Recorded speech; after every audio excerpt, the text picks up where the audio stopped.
This video is going to describe the requirements for your first journal, which is due this Sunday, February 21st by 11:59 p.m.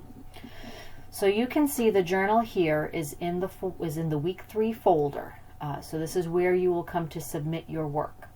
So the prompt is to investigate the following websites and reflect upon early childhood education as a profession.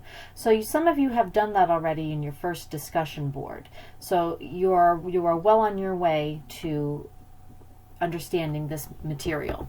So this is a chance for you to tell me in about a page what your present level of understanding is about their early childhood profession. So the question is, what makes early childhood education a profession? What does it mean to be a professional? What guides the early childhood professional? And what resources are available to help maintain professionalism? So part of the research that you're going to do for your professional development presentation will tie in to this journal. So as you're learning more about those professional development organizations, you're also learning about what it means to be a professional. So between reading chapter 1 in the Morrison book and doing your research for your presentation, for your professional development presentation, and then reflecting initially on your discussion board post about being a professional, this would be your 4th assignment. Your journal is your 4th assignment in this chapter that talks about being a professional.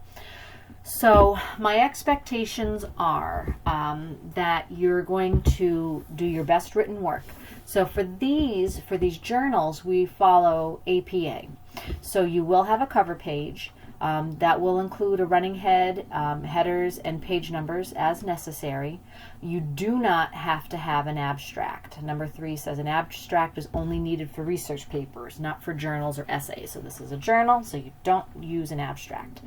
Headings are supposed to be used as needed, and internal citations are included. So that means when you're reading something about becoming a professional, whether it's from our textbook or one of these websites that you're going to visit, you need to cite that information where it came from.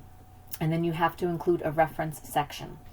And then number 7, it says sources are not older than 5 years unless you're using a researcher's seminal research. So that means that if you're going to Google, trends in early childhood professionalism, and you get an article from 1997, that obviously is going to be, probably out of date.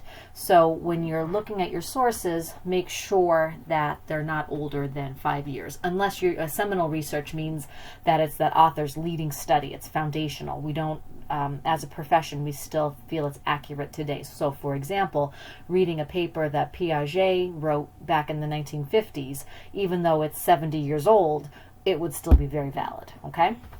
So the websites that you can visit are NACE.org, acei.org, paca.org, and pakeys.org.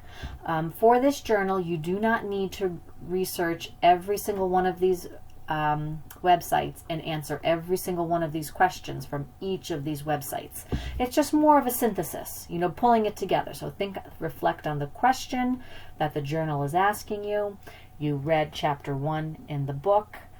You're going to poke around these websites, plus additional websites that perhaps you found when you're looking for your professional development presentation, and collectively tell me what makes it a profession. What tools do we have? What guides us? As an early childhood professional, I can't just go into my classroom and close the door and do whatever the heck I want. What guides us? What are our responsibilities? Who are we responsible to? So here's the rubric that I will use to grade your responses. So you want to make sure that right here that your APA format is followed and sources are cited correctly and included in that reference section.